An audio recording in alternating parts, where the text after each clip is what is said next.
Сегодня мы стоим на местности Маганкарах, где стоит памятный Тойон-Серге.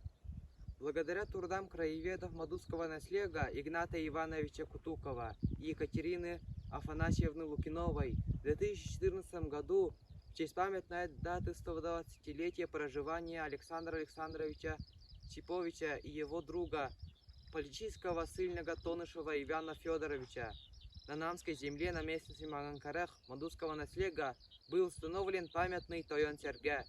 Александр Александрович Чипович в 1883 году был выслан в ссылку царской России за участие в кружке «Народная воля». По национальности поляк, студент Харьковского университета медицинского факультета.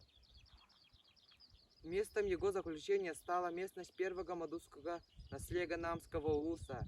Здесь он прожил 11 лет.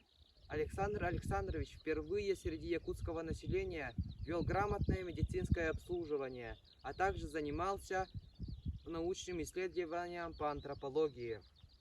Проживая на нашей земле, он впервые начал практиковать лечение людей от недугов, вел разъяснительную работу среди жителей не только первого мадузского наследия, но и всего улуса. Как свидетельствуют архивные документы, к Чиповичу за помощью и лечением обращались знатные люди из города Якутска и из других селений и улусов.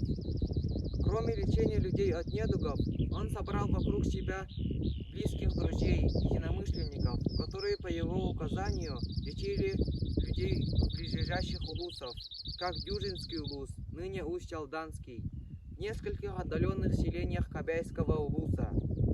Заслуга Александра Чиповича неоценима. Он является одним из основоположников медицинского обслуживания в нашей республике. Кроме того, за годы ссылки с Иваном Федоровичем они безвозмездно обучали простых сельчан и детей грамоте, учили читать и писать.